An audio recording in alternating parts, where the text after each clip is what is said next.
जय हिंद फ्रेंड्स। तो हम पढ़ रहे थे हम रिवीजन कर रहे थे। शुरू करते हैं आज का रिवीजन हमेशा की तरह मोटिवेशन कोट या प्रेरक विचार के साथ। एक बार कोई धनुर्धर अपने आप पर गर्व करता है। तो किसी ने उसको कहा कि तुम क्या धनुर्धर हो, तुमसे बढ़कर वो है। उसके पास गया तो उसने कहा कि उससे मुझसे बढ़कर वो है। उसके पास गया तो मुझसे बढ़कर वो, उसके पास गया तो मुझसे बढ़कर वो, उससे बढ़कर। ऐसे हर बार उसको कोई ना कोई उससे बढ़कर मिलता रहा। तो आप कितना भी बेहतर कर लीजिए, आपका बेहतरतम आप कभी ही नहीं छू पाएंगे। हमेशा आपको आपसे अपना और बेहतरतम दिखता जाएगा। क्या क्या पाना है कि हर रोज़ बस अपने आप को बेहतर करते जाना है, बेहतर से बेहतर होने की कोशिश करते जाना है। कोशिश आप कितना भी करेंगे, हमेशा आप कोशिश शब्द ही इस्तेमाल कर पाएंगे। कभी नहीं कह पाएंगे कि आप गंतव्य तक पहुंच गए, क्योंकि आप जहाँ जहाँ जाएंगे आपको लगेगा कि वहाँ से आगे और कुछ है, वहाँ से आगे और कुछ है। ऐसा कभी नहीं होगा कि आपको आगे कुछ नहीं दिखेगा।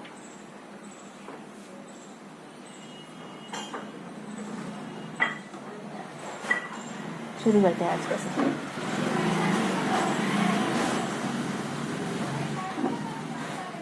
एक दिन मैंने छोटी सी बात मुझे बता देती हूँ ना। एक दिन मैंने कहा था कि एक मुर्गे ने अंडा दिया, तो लोगों ने किसी ने कमेंट करा कि कैसे कैसे लोग होते हैं। आपको और मुझे जो पता है वो तो इतना सा है। किसने कहा कि इससे परे नहीं होता? हमारे नियम किसने कहा कि आदमी बच्चे नहीं जन्म सकते वगैरह। लगता है फनी, बहुत फनी लगता है, बहुत फनी लगता है, बहुत फनी लगता है। लेकिन इसका मतलब ये नहीं कि जो बहुत फनी है वो कभी सच्चाई नहीं हो सकता। कुछ भी हो सकता है, कुछ भी। किसने कहा कि गर्भाशय चाहिए बच्चे को जन्म देने के लिए? ये हमारी थ्योरी है। इससे परे भी बहुत कुछ है। किसने कहा कि एक हार्मोन मिलने चाहिए, एक्स और वाई का मिलन हो तब भी बच्चे होते हैं? बस इतना सा है हमारा ब्रह्मांड, और उसमें हम कहाँ है और हमारे नियम कहाँ है, हमारे कायदे कानून कहाँ है, हमारी फिलोसॉफियाँ कहाँ है। ये बात सच है कि कुछ भी संभव है। और ये हम सोचने वाले होते कौन है कि कुछ भी संभव है। जो भी हो, बहुत ज्यादा अपन नहीं हो जाएंगे। ये मानो कि जो आपके विचारों में आ गया वो रियलिटी में क्या है। रियलिटी आपने इधर से उधर से लेके विचार बुन दिए, मतलब वो एग्जिस्ट कर सकता है। आपने सोचा कैसे? हिम्मत कैसे हुई? हिम्मत कैसे हुई आपके सोचने की? हो गई ना हिम्मत, बस तो असली में आ सकता है।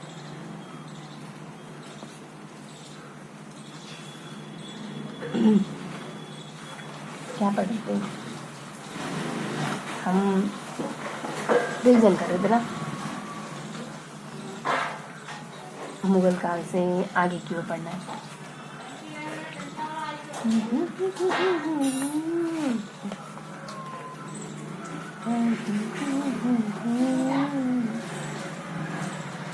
यहाँ से पढ़ेंगे। जंतुओं में जनन अथवा प्रजनन एक जीवित प्रक्रिया है जिसके माध्यम से सभी जीव अपने वंश प्रजाति की निरंतरता बनाए रखने के लिए अपने समाजों को जन्म देते हैं। जन्म देने वाले जीवों को जनक तथा नए जन्म वाले जीवों को संतति का आगे जनन के प्रकार संपूर्ण जगत में जनन मुख्यतः दो प्रकार के जीव के जनन अलैंगिक जनन, लैंगिक जनन और अलैंगिक जनन। जनन संतति के उत्तर जनन बाद में संयोग की बिना होती है उसे लैंगिक जनन कहा जाता है, क्योंकि अलैंगिक जनन में एक बार जनन में संतान की उत्पत्ति होती है, इसलिए संतान अलैंगिक जनन कोशिकाओं की संयुक्त विभाजन के द्वारा होता है। यह आनुवंशिक रूप से अपने जनन के समान होते हैं। अलैंगिक जनन अंततः एक कोशिकीय जीव का जन्म निम्न से पारंपरिक जंतुओं में पाया जाता है। अलैंगिक जनन की विधियां विखंडन जाने एक कोशिकीय जीव कोशिका विभाजन के दौरान दो समान आर्द्रों में केवल उद्भक्त होकर एक नए जीव को उत्पन्न करते हुए विखंडन कराता है। विखंडन की प्रक्रिया में कोशिका जीव खंडित होकर दो नए जीवों को उत्पन्न करता है। विखंडन दो प्रकार का होता है। फर्स्ट विखंडन नमी का पता पहला मिश्रण बहु विखंडन में प्लाज्मोडियम अनुकूलन में जनक जीव के शरीर का छोटा सा भाग मुकुल के रूप में उभरता है, जो बाद में अलग हो जाता है और नया जीव बना लेता है। जिससे डाइजेस्टिव बीज निर्माण बीजाणु में समाज बीजाणु निर्माण में जनक पौधा बीजाणु नाम सैकड़ों सूक्ष्म प्रजनक इकाइयों को उत्पन्न करता है। जब पौधे का बीजाणु उत्पन्न करता है तो बीजाणु वायु के साथ ये वाहिका बीजाणु अनुकूल परिस्थितियों जैसे आद्र गर्म परिस्थितियों में अंकुरित होते हैं और नए पौधों का उत्पन्न करते हैं, जिससे पुनर्जनन में पूर्ण जीव को उसके शारीरिक भागों से पुनः प्राप्त करने की प्रक्रिया पुनर्जनन कहलाती है, जिससे प्लेनेडियंसी विद्युत द्वारा प्रजनन कहता है। खंडन रूढ़ होने पर सरल बहुकोश की जीव के शरीर का दो या अधिक भागों में अलग होना, जिसमें प्रत्येक भाग में विकसित होकर पूर्ण नया जीव बनता है। खंडन द्वारा प्रजनन कर सकते हैं।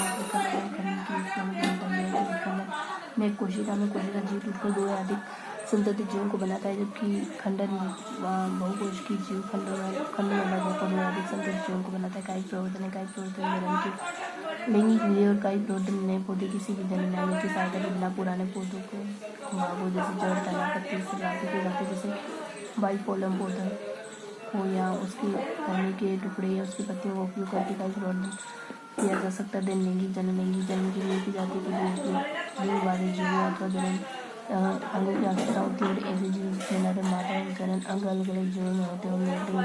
ऐसे जीव जिनमें नर मादा अलग अलग मादा जनन अंग एक ही जीव में पाया जाता है, उन्हें द्विलिंगी जीव या हर्माफ्रोडाइट कहते हैं। और धान पिता के जो आकार मछली होगी उसकी पात्रों में जनन पुष्पी पात्रों में पुष्पी के निम्नलिखित भाग मुख्य रूप से प्रजनन में भाग लेते हैं। पुंकेसर ये पौधे का नर जनन अंग है। पुंकेसर का तंतु कहलाता है। पुंकेसर का फूल शेष परागकोश कहलाता है। पुंकेसर का परागकोशी परागकणों को उत्पन्न करता है। देन अंडक पौधे का मादा जनन अंग होता है। प्रतिकाग्र और अंडक का शेष भाग पुंकेसर की परागकोश इससे परागकणों को ग्रहण करता है। अंडाशय अंडक के आधार पर खुला हुआ भाग अंडाशय कहलाता है। अंडाशय के बीजा अंडों में पौधे के मादा युग्मक होते परागकण। पुंकेसर के परागकोश से परागकणों का अंडक के प्रतिकाग्रों को स्थानांतरण परागकण कहलाता है। परागकण की पूर्ण से मधुमक्खी तितलियों चिड़ियों पवन और जल द्वारा किया जाता है। दिन परागकण दो तरीकों से हो सकता है, स्वपरागकण परागकण। स्वपरागकण में पुष्प के परागकोश से परागकण उसी पुष्प या उसी पौधे के दूसरे पुष्प के प्रतिक्रिया होते हैं तो स्वपरागकण कहलाते हैं। पर परागकण जब पौधे पर पुष्प के परागकोश से परागकण दूसरे समान पौधे पर पुष्प के प्रतिक्रिया को स्थानांतरित होती है तो यह पर परागकण कहलाता है। जब निषेचन जब परागकण की प्रक्रिया संपन्न हो जाती है तो परागकण से पराग नली निकलती होती है। नली होती है अंडाशय में तक पहुँच कर उसमें प्रवेश करती है और पराग नली का अगले भाग पटकर नए युग्मों को मुक्त कर देता है। ये नर युग्मक बीजांड से उपस्थित मादा युग्मक के अंडाणुओं से संयोग कर युग्मक बनाता है और नर एवं मादा युग्मकों के संयोग से युग्मक बनने की इसी प्रक्रिया को निषेचन कहते हैं। प्राणियों में लैंगिक प्रजनन होकर नर और मादा शरीर में शुक्राणु नामक नर कोशिकाओं वाला प्राणी नर कहलाता है। दूसरी ओर शरीर में अंडाणु नामक मादा प्राणी मादा कहलाता है। युग्मक के लैंगिक प्रजनन में शरीर कोशिकाएं युग्मक कहलाती है। प्राणी में नर युग्मक शुक्राणु कहलाता है और प्राणी में मादा युग्मक अंडाणु कहलाता है। निषेचन लैंगिक प्रजनन के दौरान नर युग्मक का मादा युग्मक के साथ संलयन होकर युग्मक बनाना निषेचन कहलाता है। आंतरिक निषेचन द्वारा शरीर के भीतर संपन्न होता है। आंतरिक निषेचन कहलाता है। आंतरिक निषेचन स्तनधारी मानव प्राणी से पक्षियों में सरीसृपों में होता है। बाह्य निषेचन जो मादा शरीर के बाद संपन्न होता है बाह्य निषेचन कहलाता है। रोगजनों जैसे मेंढकों टिड्डों तथा मछलियों में बाह्य निषेचन होता है। बाह्य निषेचन में नर और मादा प्राणी अपने शुक्राणुओं और अंडों को जल में छोड़ते तथा शुक्राणुओं और अंडों के बीच टक्करों द्वारा निषेचन संपन्न होता है। भ्रूण निपुण जो नए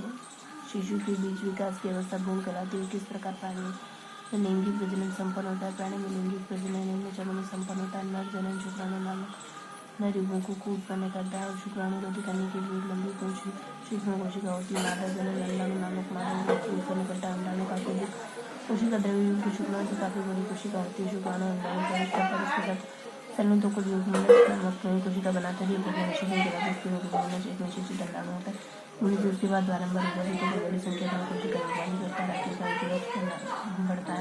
शिशु में स्थित होता है यौन आयु इसमें हार्मोनों का उत्पन्न होना प्रारंभ हो जाता है। बालक और बालिका लैंगिक रूप से वयस्कों को प्रजनन करने चलाता है। साधारणतः बालकों में यौन आयु 13 to 14 वर्षों की आयु होता है, जबकि बालिका में यौन आयु 15 to 12 वर्षों की आयु कम आयु होता है। यौनारंभ होने पर रेशम नामक पुनर्जनन ग्रंथि शुक्राणु नामक नर युग्मकों उत्पन्न करना प्रारंभ कर देती है।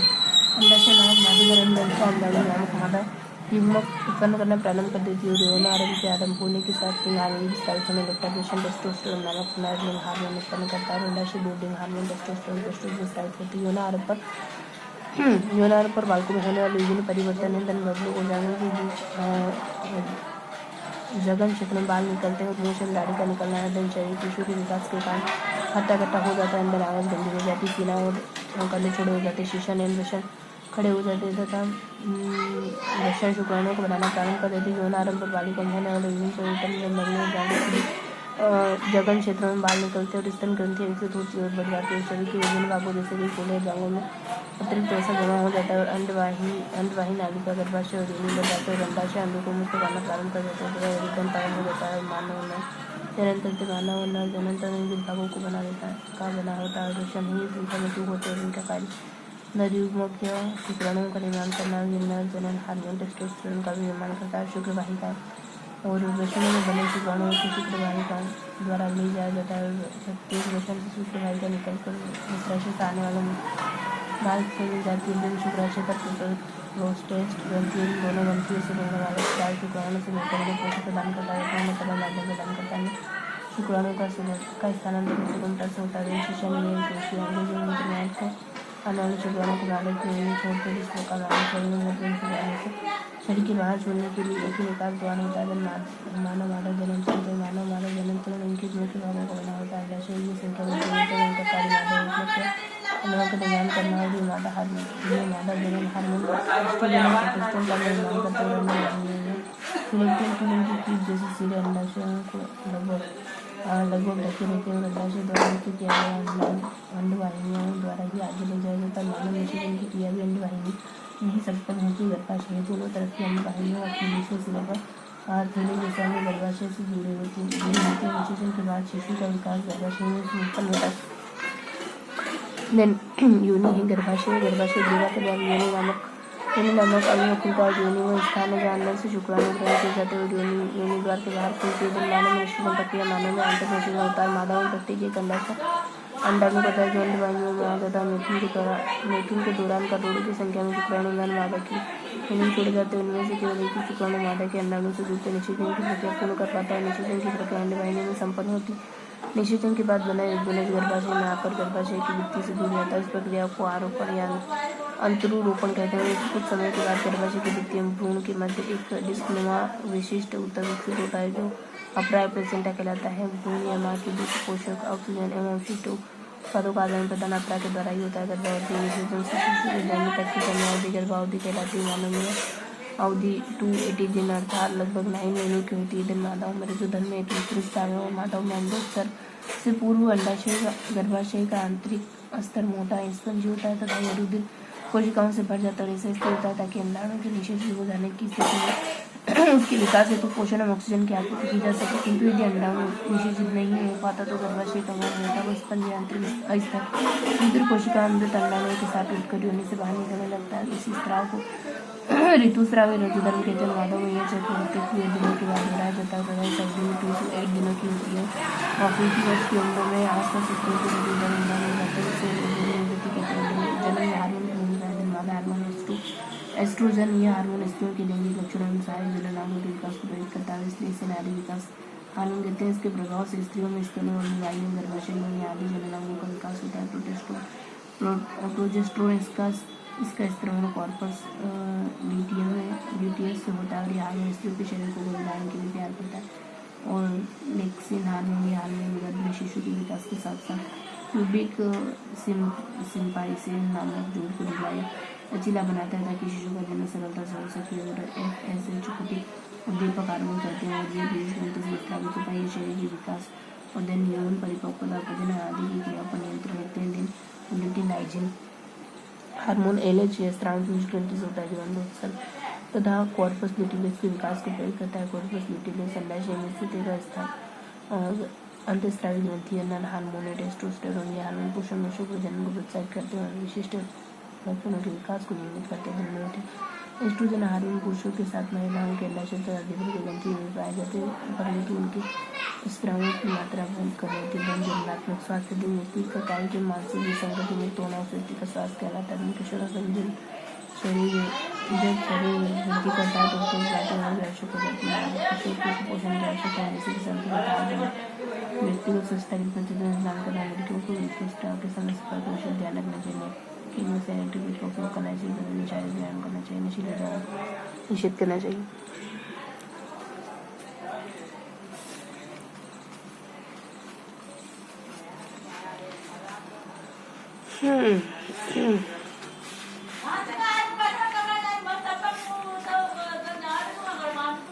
जीव में शोषण एवं परिवहन वगैरह। जीव में शोषण को निम्न समीकरण द्वारा प्रदर्शित किया जाता है।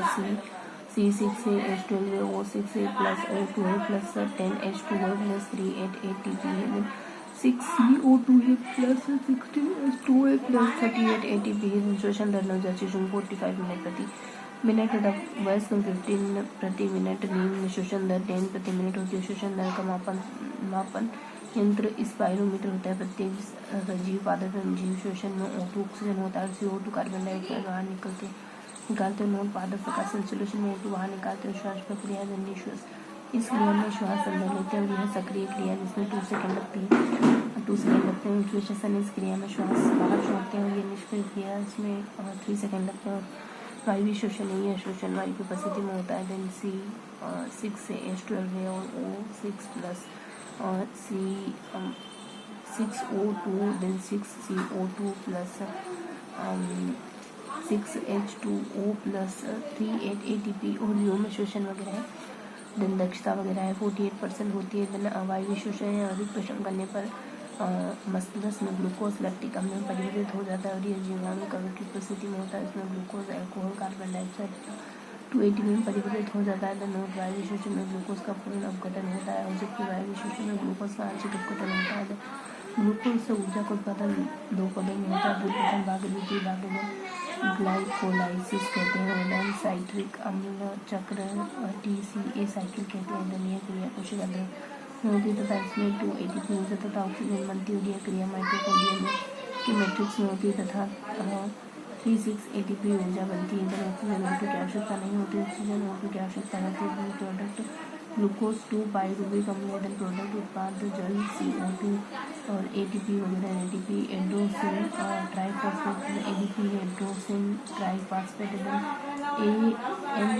NADH निकोटीएनमाइड और एनिनोसिन डाई न्यूक्लियोटाइड है। और शोषण संरचनाएं विभिन्न जंतु समूह में इसको आदान प्रदान किया गया है। जंतु समूह में शोषण संरचनाएं प्रोटोजोन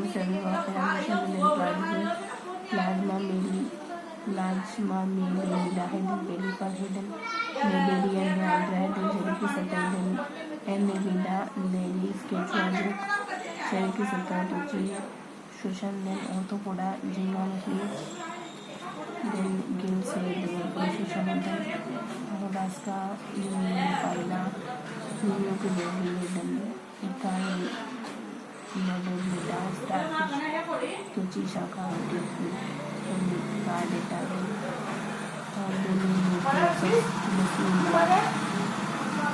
कार्डेटायरन वर्टिब्रेटायरन सरीसृप पक्षी स्तनधारी फेफड़े उभयचर मेंढक त्वचा बुकोफेरन गुहार फेफड़े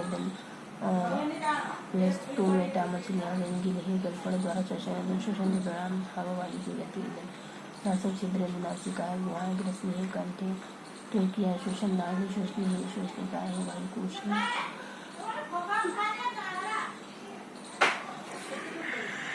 उत्तर केवल परीक्षा उपयोगी महत्वपूर्ण प्रश्न। फेफड़ों में एक निश्चित दर वायु भरी तथा निकाली जाती हुई यह प्रक्रिया श्वास में नाव विसरण प्रवणता के आधार पर साधारण मिश्रण द्वारा होता है। फेफड़ों में विश्व का विनिमय है। धन किस प्रक्रिया के द्वारा गैस से रुधिर में प्रवेश करती है और फिर उसे छोड़ती है। धन मिश्रण है और हमारी छोड़ी हुई की हवा में कार्बन डाइऑक्साइड की मात्रा लगभग होती है 4%। किस प्रक्रिया में ऊर्जा मुक्त होती है? श्वसन यंत्र मनुष्य का श्वसन तंत्र बनता है। नासामार्ग ग्रसनी लेरिक्स या सूर्यंत्र ट्रेकिया ब्रोंकाई और ब्रोंकियोल्स एवं फेफड़ा कोशिका से मात्र 10 to 20% कार्बन डाइऑक्साइड फेफड़े तक पहुंचाई जाती है और हीमोग्लोबिन द्वारा कार्बन डाइऑक्साइड बनाते हैं। और कार्बनिक अम्ल दिन रुधिर में मौजूद पोटेशियम एवं सोडियम से बाइकार्बोनेट का निर्माण होता है। CO2 बाइकार्बोनेट के रूप में परिवहन होता है। 70% CO2 के द्वारा होता है। द्रव्य एवं शरीर के अंदर उपस्थित रुधिर के बीच गैसों का विनिमय कहलाता है। आंतरिक शोषण कोशिका द्वारा खाद्य पदार्थों के पाचन क्रिया से प्राप्त ग्लूकोज का ऑक्सीकरण कहलाता है। कोशिका शोषण द्वारा ऑक्सीजन हीमोग्लोबिन सहित होकर किस अस्थायी यौगिक का निर्माण करता है? हीमोग्लोबिन क्रेब चक्र द्वारा दिन फ्यूरल गुहा के चारों ओर किसका आगमन होता है? धन फ्यूरल कला का स्वरयंत्र की दीवार में कितनी प्रसिद्धियों का कंकाल होता है? नाइट्रोजन का और अनोक्सी शोषण में ग्लूकोज बिना ऑक्सीजन के मांसपेशियों में लैक्टिक अम्ल तथा बैक्टीरिया अल्कोहल में विघटित हो जाता है, इसे कहते हैं शर्करा। किण्वन के द्वारा नोक से शोषण होता है। प्राय गहराई में स्थित ऊतकों में जीव रासायनिक क्रिया की दृष्टि से शोषण है। देन कैटेबॉलिक क्रिया है और नोक से शोषण में ग्लूकोज का एक अणु कितनी ऊर्जा मुक्त करता है? 5-6 किलो कैलोरी। देन कोशिका में ग्लूकोज को एक अणु के पूर्ण ऑक्सी विखंडोपरांत यूकेरियोटिक और प्रोकैरियोटिक कोशिका में कितने एटीपी के अणु बनते हैं? क्रमशः 3-6-3 और 3-8 अणु। दिन फेफड़ों की कुल वायु धारिता होती है। मिलते हैं अगले सेशन में। जय हिंद।